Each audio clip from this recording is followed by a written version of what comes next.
si vous nous rejoignez dans cette troisième et dernière partie de Vie à Nouveau. Ils sont peut-être les derniers défenseurs de la planète culture. Leurs pouvoirs cumulés peuvent renverser bien des certitudes.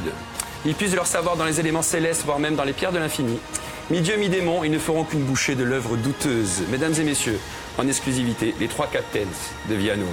Le professeur Xavier, Marvel Petriccioli et Doudou Paldache. Bonjour messieurs. Oh, voilà. Là, vous avez pris encore... Ah ouais, Doudou Paldache, c'est un super pouvoir, hein, Doudou Paldache. Ouais. J'adhère, pas de problème. Vous avez pris encore en grade, là. Hein. Il va falloir tenir jusqu'en juin. Là. Je risque de galérer à un moment. Vers quoi va-t-on aller? On fera peut-être... On retournera en arrière, peut-être. Professeur Xavier, oui. On commence par l'événement. Allez. Hein, Captain Marvel. Ça, Oui, c'est facile. Bon. Oui, Captain Marvel. Alors, effectivement, je vais parler sous le contrôle de Marcel, hein, pour une fois. Donc, un film réalisé par Anna Boden et Ryan Fleck, donc une femme et un homme, quand même, avec Brie Larson, Samuel L. Jackson, qui a rajeuni, hein, pour le coup, Jude Law et Annette Bening, notamment. Il y a Jude Law dedans? Oui, il y a Jude Law, il a un rôle important. qui est égal à lui-même, plutôt bien. Alors, l'histoire de cette femme, alors d'ailleurs, Marcel peut-être nous précisera de suite, j'imagine, il va me sauter à la gorge, qu'avant d'être une femme, c'était un homme, ça l'a déjà discuté. Donc Carol Danvers. Alors bon, quand on lit le pitch, qui va devenir l'une des super-héroïnes les plus puissantes de l'univers, lorsque la Terre, vous savez, d'être l'enjeu d'une bataille entre, alors si j'ai bien retenu, hein, les Kree et les Skrull. Les Skrull, voilà, les Skrull, voilà. Des gens un peu bizarres. Bon, je vous propose de voir quelques images quand même, et après on en parle et je vais vous dire ce que j'en ai pensé. Allez, regardons la bande-annonce. So, Skrulls are the bad guys.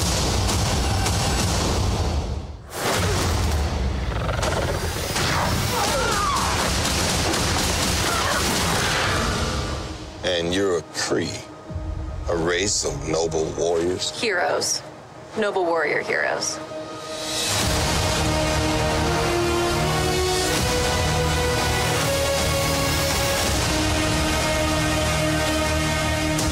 Your life began the day it nearly ended. We found you. With Alors, no memory. qu'est-ce que j'en ai pensé? Ouais, oui, c'est ça. Normalement, j'aurais dû... Voilà, oui, c'est le principe. Oui. J'aurais dû détester, normalement. C'est vrai. Et finalement, j'y ai pris du plaisir. Donc, comme quoi, tout arrive. C'est terrible, c'est terrifiant. bien. Voilà. Non. Alors, bon, j'évacue de suite le sous-texte politique, féministe, sans doute peut-être film féministe, je ne sais pas, je ne sais plus. Avec MeToo, tout ça, tous les repères ont été brouillés pour moi. Je suis pas sûr que l'enjeu soit là, même si c'est vrai que c'est écrit, réalisé, joué avec l'actrice, Brie Larson, l'actrice principale.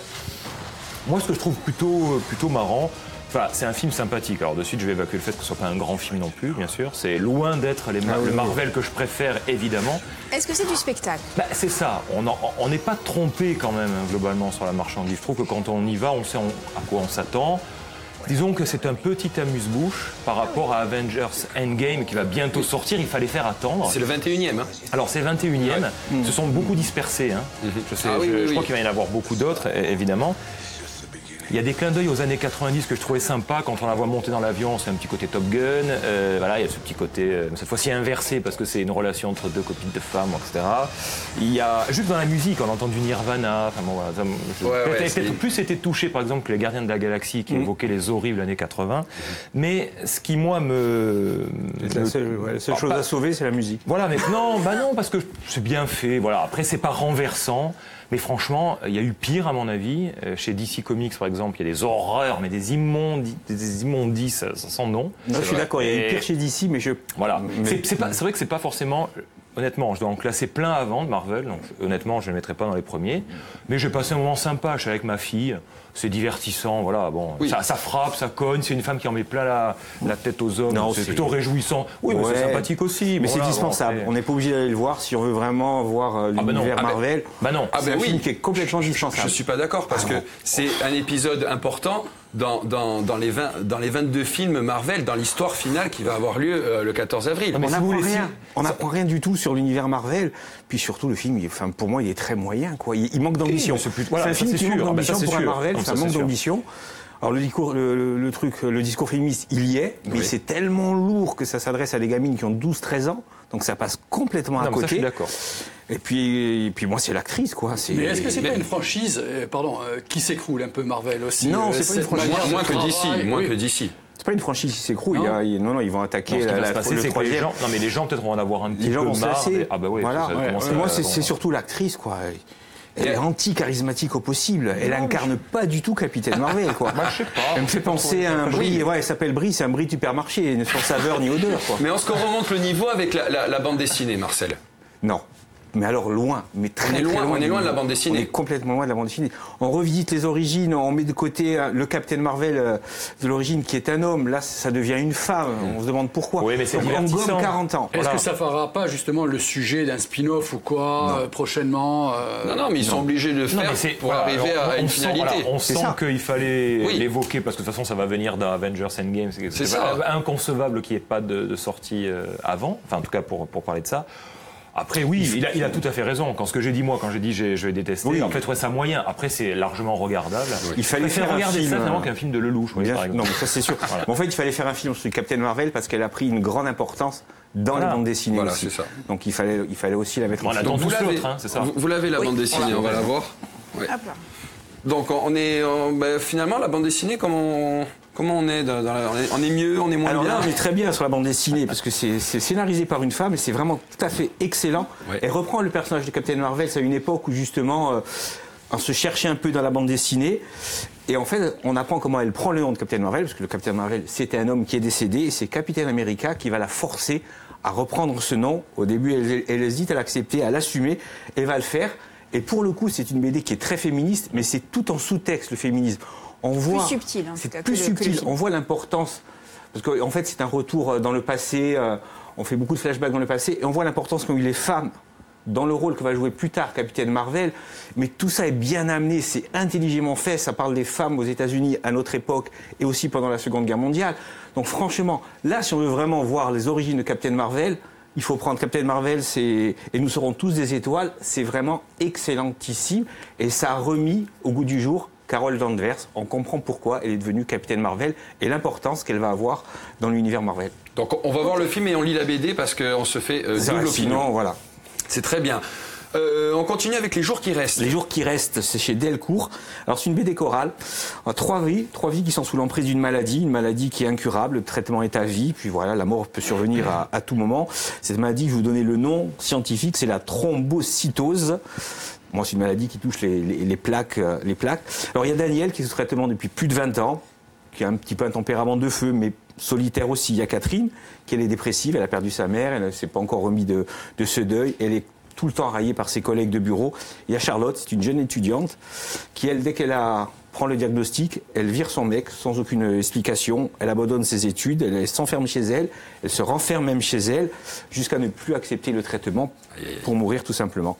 Alors ces trois destins qui se croisent, ils ne se connaissent pas au début, ils se croisent juste dans la salle d'attente de l'hôpital, ils ne savent pas qu'ils sont atteints de la même maladie.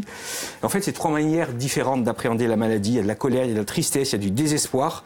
On voit que le chemin est long pour accepter de vivre avec cette maladie.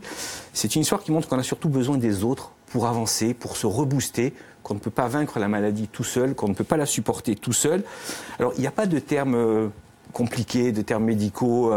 Non, ça va à l'essentiel, ça va surtout sur la psychologie de ces trois personnages et de l'entourage. L'importance de l'entourage aussi, c'est super bon, bien fait, on apprend plein de choses, c'est complet, instructif, pas du tout rébarbatif ni clinique.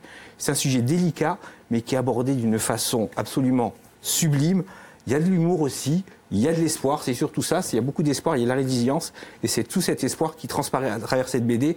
Franchement, je ne m'attendais pas à lire une telle BD, et si ça peut aider des gens, il faut lire Les Jours qui restent. C'est de Éric Derian et de Magali Foutrier, et c'est chez Delcourt. Allez, merci beaucoup Marcel.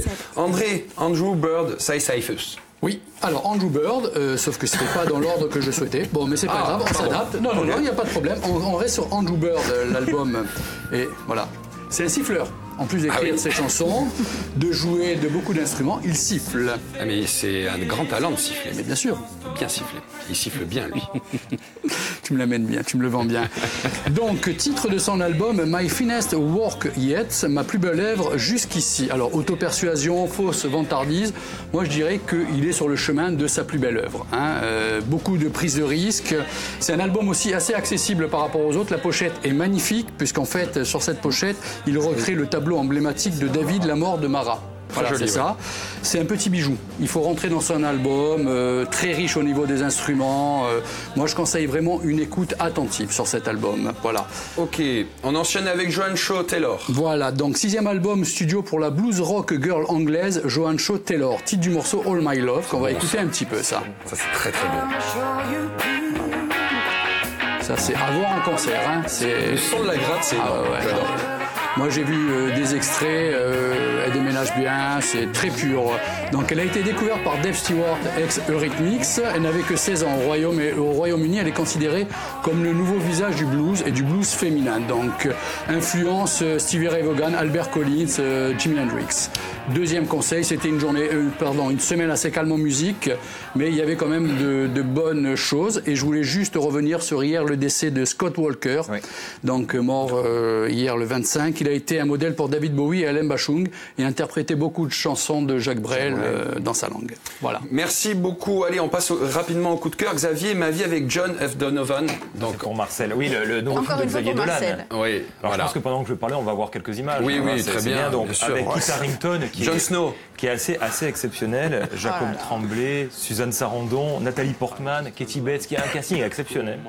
Ils sont tous très bons. Et alors, à travers cette histoire donc d'un petit garçon qui a entretenu une correspondance avec son acteur vedette et qui se remémore après de l'influence et de l'impact que ça a eu sur les deux d'ailleurs, on attendait ce film de Xavier Dolan parce que c'était un film en anglais, son premier. On s'est dit qu'est-ce qu'il va nous faire. Et en fait, il y a beaucoup de critiques qui ont été négatives, de retours, etc. Alors on ne peut ne pas aimer Xavier Dolan, mais moi je considère que si on dit qu'il n'y a pas de cinéma là-dedans, les gens ont de la merde dans les yeux. C'est pas possible. Alors, il faut vraiment se nettoyer les yeux. Non mais après on peut ne pas aimer. Marcel n'aime pas le style, n'aime pas le personnage. Mais dire, comme j'ai entendu que c'est un film raté, c'est un film qui est beau, qui est sensible, qui est émouvant, il a mis beaucoup de lui, c'est personnel, les acteurs sont super bien dirigés, il y a du cinéma. Enfin, franchement, il faut que les critiques se réveillent et arrêtent d'emmerder Xavier Dolan. Pourquoi vous n'aimez pas ? J'aime pas le personnage. Donc j'ai du mal à voir son film, parce que je vois Xavier Dolan et je déteste le personnage, je déteste ses prises de position. Donc je peux pas. D'accord, mais vous avez aimé Jane par contre ? J'ai adoré Jane. Alors si je vous dis que c'est une Jane qui a perdu ses parents très très jeune, qui a été recueillie par sa tante, qu'elle va tout quitter et qu'elle va pour aller à New York, et qu'à New York elle va tomber amoureuse, elle va devenir la nounou d'une jeune fille, elle va tomber amoureuse d'un monsieur riche et mystérieux. Ça vous rappelle rien ? Non ? Oui. C'est une adaptation tout simplement de Jane Eyre, de Charlotte Brontë, une adaptation moderne. C'est super ingénieux, c'est bien mené, le scénario est hyper efficace, il y a du polar au milieu, les dessins sublimes, vous allez voir, il y a des planches où il n'y a pas de bulles, pour justement qu'on observe un petit peu tout cet environnement. J'ai adoré, c'est une très très très belle revisite de cette histoire. Et ça aura peut-être donné aussi aux jeunes l'envie de lire Jane Eyre, qui est un incontournable de la littérature classique. Super, merci Magnifique. beaucoup Marcel. Allez, on va terminer avec André, son coup de cœur comme chaque mardi. Et cette fois, c'est la Maison Tellier. Oui, c'est un très beau coup de cœur, la maison ou la famille Tellier. Ils sont 5 nommés Tellier. Donc, titre du morceau Chinatown, extrait de l'album Les Primitifs Modernes. La Maison Tellier, c'est un mélange de folk, country, rock et chansons françaises. Je vous le conseille. Rien à voir avec Sébastien Tellier. Absolument rien. Ni avec la famille Tellier. La famille Bélier. Merci beaucoup, messieurs. Bon, on a de quoi faire là, niveau culture. Merci beaucoup. On se retrouve demain, hein ? Oui, et puis ce soir, on n'oublie pas de regarder Luc Mandoleuil, Vocation informé au péril de sa vie, c'est à 21h sur France 3 Corse, Viasté, là. Allez, c'est dit. Merci beaucoup. Bon après-midi sur Viasté. Les bisous, Luc.